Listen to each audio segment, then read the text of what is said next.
In the next episode of Co-Zone, we get in the ring with Complete Boxing's Kaye Scott. She's just returned home from the World Championships with a silver medal. It was a pretty amazing experience, not only because it was a successful campaign for me individually, but as a team, Australia managed to bring back 3 medals, which is a world first. So it was a very successful team. We had great dynamics there. We've got a new head coach who led us through, and the dynamics of the team and the coaching staff is working really well.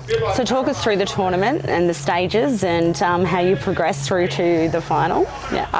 So I got seeded in this event, so I mean I got a bye through the first round, which was nice and handy. So it gave me 4 fights to get through to the gold medal round. I had Mexico first up, and I managed to win that with an RSC, so it's a stoppage. The ref stopped it in the 3rd round. Then I probably had my most challenging mentally opponent from Mozambique, who's world number 2, a southpaw there, and I managed to sneak a split decision win there. That took me to the semi-final bout, and another southpaw, another lefty from Brazil. She was tricky, and again it came to a split decision, but in my favour.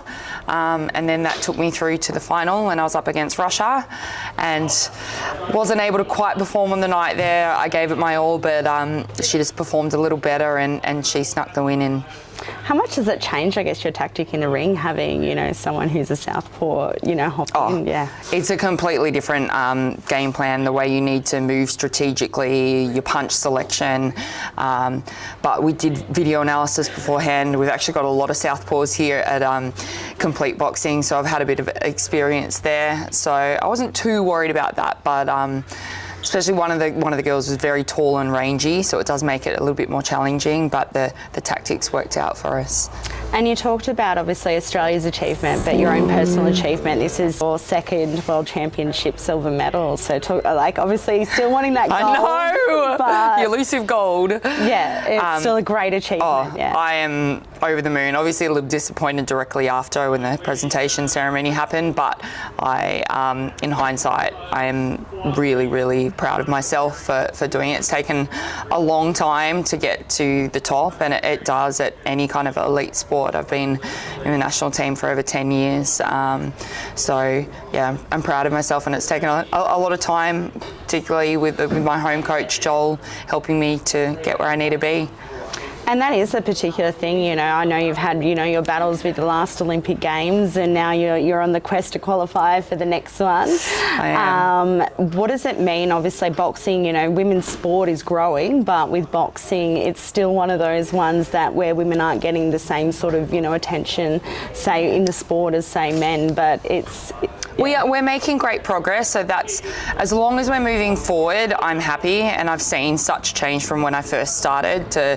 It was illegal in New South Wales. I couldn't even fight, so I was the first fight, and to now where the women are getting funded to be able to go overseas to these tournaments. And a really exciting news that actually got announced at the World Championships over there is they're going to match the prize money for women to men next World Championships. So that's really exciting progress as well. But although the great things are happening, we've still got a lot more to change. But as long as we keep pushing towards equality and really getting the women the spotlight that they deserve, there's a really positive future ahead. So obviously that was a bit of a blow for you, the last Olympic Games, with the whole COVID experience and qualifying events getting canned and it being reduced, and missing out on that one. I guess, has that made you even hungrier for next year's Olympic Games? Definitely. A flat patch there where I actually even contemplated retiring, but I'm back into it full pelt, and the last 6 months I've been bringing out probably the best results of my career with Commonwealth Games silver medal and now World Championship silver medal. So I think I'm on path to make Paris 2024 happen.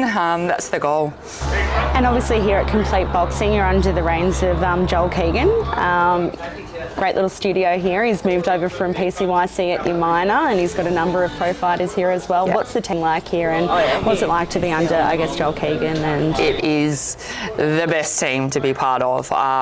Joel's an amazing coach. He's so supportive, and his knowledge within the sport is second to none. I actually travel to come here. I live in Sydney, but I kind of call myself a coastie because Mum lives up here, and I train up here every single day. And it's just such a special team to be part of. Everyone's equal here. We all work side by side with each other. And there's some really good quality boxers here. Sammy Goodman, Jason Fawcett on the pro scene. So I've got some really high caliber athletes to work alongside.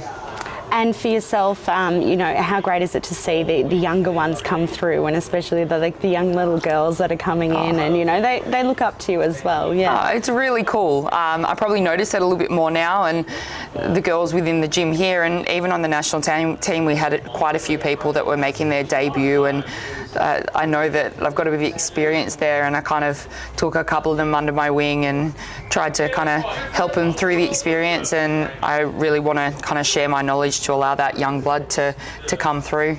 And you were talking about the cap as well for age being 40, I guess, you know, what does that mean, I guess, you know, for yourself and for others, you know, that why should a sport be capped at a certain age? It's honestly, for the Olympics, it's probably the only sport that I'm aware of that where they do have an age limit. Initially, way back, I think 12 years ago, they had it at 34 to stop, and they adjusted it. But I think IBA needs to look at readjusting that, because there's plenty of males and females that are hitting their peak, particularly with advances in technology and medicine and recovery. It's something that I'm going to be campaigning against to hopefully allow me to go to one more World Championships, but we'll see.